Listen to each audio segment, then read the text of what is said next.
نحمده ونصلي ونسلم على رسوله الكريم اما بعد فاعوذ بالله من الشيطان الرجيم بسم الله الرحمن الرحيم اقم الصلاة لدلوك الشمس الى غسق الليل وقرآن الفجر ان قرآن الفجر كان مشهودا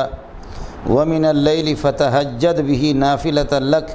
عسى ان يبعثك ربك مقاما محمودا اللهم صل على محمد وعلى آل محمد كما صليت على إبراهيم وعلى آل إبراهيم إنك حميد مجيد اللهم بارك على محمد وعلى آل محمد كما باركت على إبراهيم وعلى آل إبراهيم إنك حميد مجيد۔ معزز دوستو، عزیزو، بزرگو، میری مائیں اور بہنیں اور بیٹیاں، السلام علیکم ورحمۃ اللہ وبرکاتہ۔ رمضان المبارک کی آمد ہے اور اپنے انوار اور برکات کو لے کر کے رمضان کا مہینہ حاضر ہو رہا ہے۔ اللہ صحابہ کرام رضوان اللہ تعالیٰ علیہم اجمعین والا وہ جذبہ بھی ہمیں نصیب فرمائے، پیارے پیغمبر صلی اللہ علیہ وسلم والا وہ جذبہ ہمیں نصیب فرمائے، اس کا کروڑواں حصہ اگر ہمیں امت کو نصیب ہو تو ہماری نجات کے لیے کافی۔ ہمیں پیارے پیغمبر صلی اللہ علیہ وسلم کی وہ خوشیاں کی رمضان کی جب آمد ہو تو آپ فرماتے یا ایھا الناس قد اذن لکم شہر عظیم، یا ایھا الناس قد اذن لکم شہر عظیم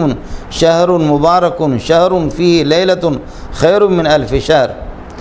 کتنی خوشی کا آپ اظہار فرما رہے ہیں، اور آپ یہ کہ تراویحوں کا، نوافل کا کتنا اہتمام فرما رہے ہیں۔ یہ بالکل واضح بات ہے، اور امت مسلمہ کو اس وقت سے لے کر اب تک 1400 برس گزر چکے، 15ویں صدی شروع ہونے والی ہے، اور اتنے دور تواتر کے ساتھ، تواتر طبقہ اور تواتر عملی، تواتر کے ساتھ تراویحوں کا اہتمام ہوتا رہا ہے۔ صحابہ نے اس کا اہتمام کیا۔ حرمین میں کبھی بھی 8 رکعتیں تراویحوں کا 8 رکعتیں تراویح پڑھی گئی ہو، یہ کبھی بھی اس کی تاریخ میں بھی نہیں ہے۔ ترمذی جلد اول کے اندر امام شافعی رحمۃ اللہ علیہ فرماتے ہیں کہ جب سے میں نے ہوش سنبھالا ہے اور اپنے شہر مکے میں،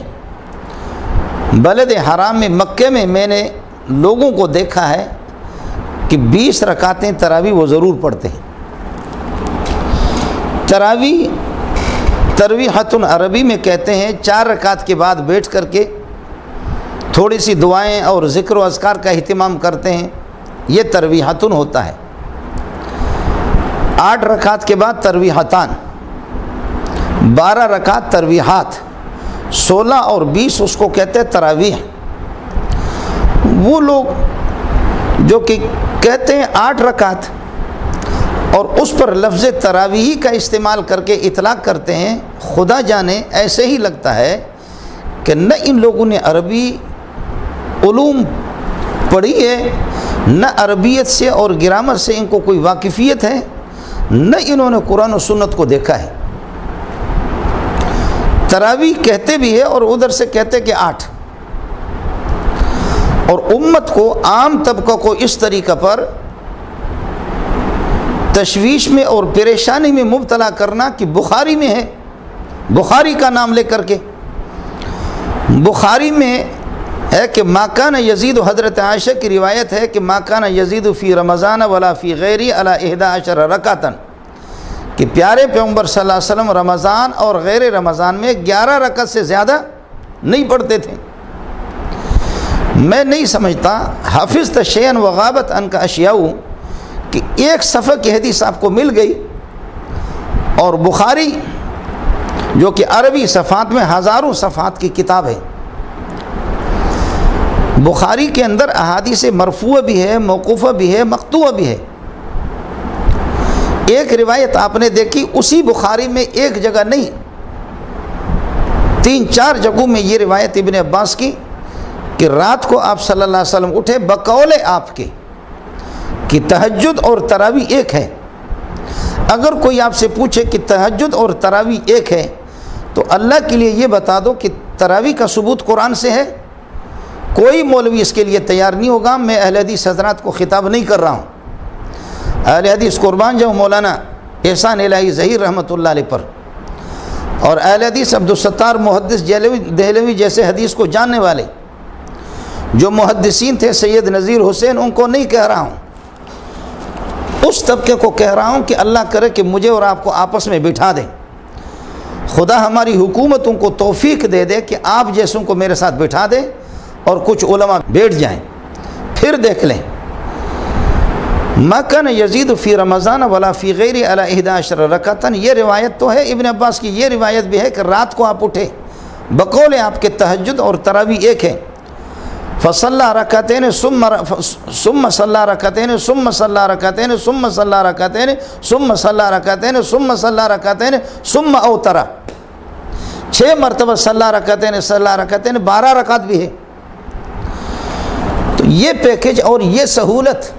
یہ راحت پسندی آپ نے یہ چوری کہاں سے کی؟ اور اس روایت کا مقصد کیسے سمجھا کہ 8 ان میں سے تہجد ہے اور 3 ان میں سے وتر ہے؟ یہ جو 12 رکعت کا صراحتاً بخاری کے اندر موجود ہے تہجد، تو نہ اہل حدیث ہے، نہ شافعی ہے، نہ مالک ہے، نہ حنبلی ہے، نہ حنفی ہے، نہ تو حدیث کو جانتا ہے، نہ تو نے بخاری کی شکل بھی دیکھی ہے۔ اور ابھی مجھے کوئی سنا رہا تھا بخاری یہ بھی محدث بنا ہوا، اتبان بن مالک کی روایت، فغدا رسول اللہ صلی اللہ علیہ وسلم و ابی بکرن، کوئی تیرے قریب ہو نہ تجھے بتا دے کہ و ابی بکرن اس کو پڑھا جائے گا۔ اگر تراویح اور تہجد یہ دونوں کے دونوں ایک ہے تو تہجد کا ثبوت تو قرآن سے، وَمِنَ اللَّيْلِ فَتَهَجَّدْ بِهِ نَافِلَةً لَكَ، آپ لکھ کر کے دے دیں کہ تراویح کا ثبوت بھی ہے۔ تراویح اس میں کوئی شک نہیں ہے کہ رسول پاک صلی اللہ علیہ وسلم سے منقول نہیں،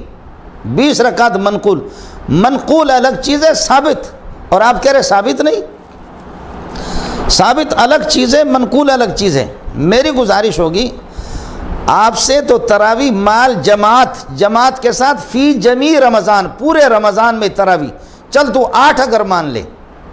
8 اگر مان لے، لیکن پورے رمضان میں جماعت کے ساتھ، یہ بھی تو نبی سے ثابت نہیں۔ جماعت کے ساتھ پورے رمضان میں، عشاء کے بعد متصلاً 1، جماعت کے ساتھ پورے رمضان میں 2، ختم قرآن یہ بھی سنت، پورے رمضان میں ختم قرآن۔ جب ختم قرآن بھی منقول نہیں، لیکن یاد رہے کہ میں ثابت نہیں کہہ رہا ہوں، ثابت کا لفظ استعمال نہیں کر رہا، منقول کی بات کر رہا ہوں۔ ختم قرآن آپ سے منقول نہیں، عشاء کے فوراً بعد آپ سے منقول نہیں، فی جمیع رمضان آپ سے منقول نہیں۔ جب عشاء کے بعد متصلاً جماعت تراویح، متصلاً عشاء کے بعد یہ چیز،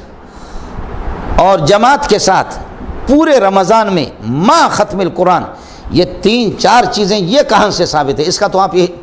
اس کو تو آپ بھی مانتے ہیں کہ فی جمیع رمضان تراویح ہوگی، چلو 8، اور تو پورے رمضان میں۔ تو نبی سے جب آپ بتا رہے ہیں کہ 3 رکعتیں حضرت نے 3 راتیں آپ صلی اللہ علیہ وسلم نے پڑھائی ہے، تو پھر پورے رمضان میں ختم القرآن نبی سے ثابت کر کے آپ دے دیں، آپ نقل کر کے بتا دیں۔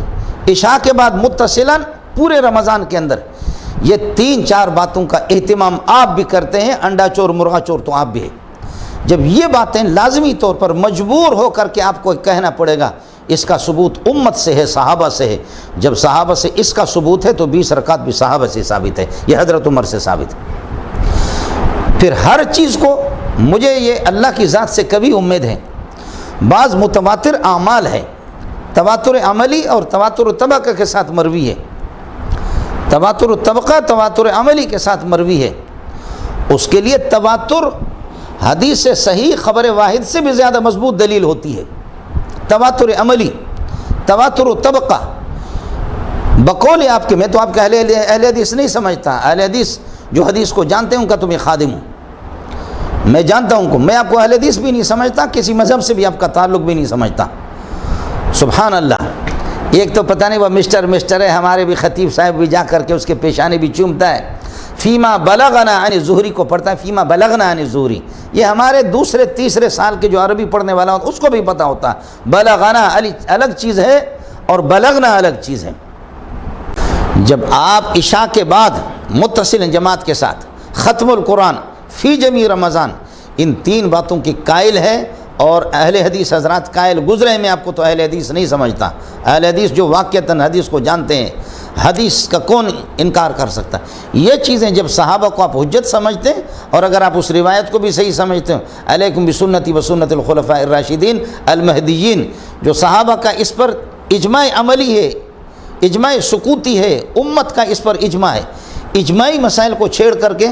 جب یہ تین چار باتیں ان کا ثبوت ان کی نقل رسول پاک صلی اللہ علیہ وسلم سے نہیں، ان کے لیے ان میں آپ صحابہ کو حجت سمجھتے ہیں، تو اس 20 کے اندر بھی حجت آپ کو صحابہ کو ماننا پڑے گا.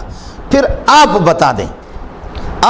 آپ اس کو سنت موقدہ نہیں سمجھتے تو پھر آپ بتا دیں. یہ چیزیں آپ کہتے ہیں ہر چیز حدیث میں صراحتاً اس کا ذکر ہو،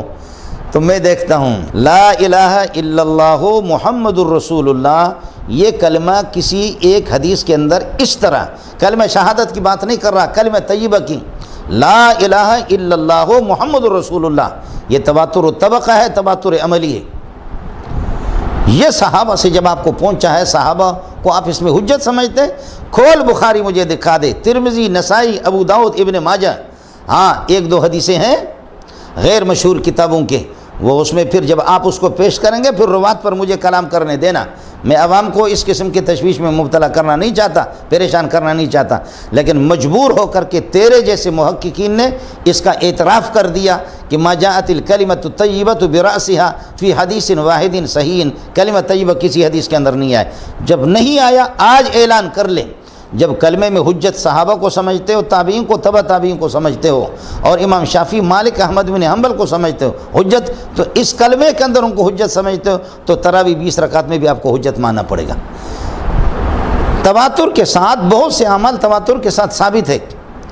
پھر یہ ہے کہ احکام کے یہ مراتب مقرر کرنا یہ فرض ہے، یہ واجب ہے، یہ سنت موقدہ ہے، سنت غیر موقدہ ہے، یہ مستحب ہے، یہ اولا ہے، یہ خلاف اولا ہے، یہ حرام ہے، یہ مکروہ تحریمی، مکروہ تنزیہ، یہ تیرے پاس کہاں سے آ گیا؟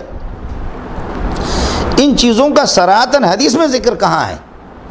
یہ حرام ہے، یہ مکروہ تحریمی ہے، یہ مکروہ تنزیہ ہے، یہ سنت موقدہ ہے، یہ سنت غیر موقدہ ہے. یہ ساری چیزیں دلائل کے یہ درجات اور یہ مراتب فقہا مقرر کرتے ہیں. جب فقہا اور مجتہدین کو آپ اس میں دلیل سمجھتے ہیں، پھر روایتیں ہیں، مصنف ابن ابی شیبہ کی بھی روایت ہے، کئی روایتیں ہیں. جب صحابہ کے تعامل سے مسلمانوں سے میری گزارش ہے، اگر کسی کو تشویش ہو اس قسم کے مرغے پکڑ کر کے، اب تو کرونا کا مسئلہ ہے، ہمیں حکومت کے ساتھ تعاون کرنا ہے، اور امت یہ ہے کہ وباؤں میں، ان وباؤں میں ہمیں تراویحوں کا اہتمام کرنا ہے، ذکر و اذکار کا، تلاوت کا اہتمام کرنا ہے، اور اپنے رب کو راضی کرنا ہے. یہ چاہ رہے ہیں کہ اللہ کو موقع دے دے اور کسی نہ کسی طریقے سے یہ 20 رکعت میں سے چھوڑا کر کے، تاکہ اللہ کا غضب یہ کہ مکمل ہم پر ہو اور اللہ ہمیں تہو بالا کر دیں، اللہ اپنے عذاب سے ہمیں بچائے، امت کو ان وباؤں سے بچائے. اور حکومت سے، انتظامیہ سے میری گزارش ہوگی، اگر حکومت اس کی سرپرستی کر لے تو ایسے لوگوں کو پھر یہ ہے کہ بلائیں، انشاءاللہ ہم ان سے ٹھنڈے دل و دماغ کے ساتھ ان سے گفتگو کریں گے. لیکن میرا رب جانتا ہے کہ مجھے جب ہمارے طلبہ کچھ سناتے ہیں اور کچھ ہمارے دوست اس قسم کی خبریں سناتے ہیں، بالکل کلیجہ پھٹ جاتا ہے. تھوڑی سی عربی پڑھ لیتے، پتہ ہی چلتا کہ انہوں نے پڑھائی ہی نہیں ہے، بالکل عربی علوم کو انہوں نے ہاتھ بھی نہیں لگایا. اللہ آپ کا حامی ہو، اللہ آپ کا ناصر ہو. وآخر دعوانا الحمدللہ رب العالمین.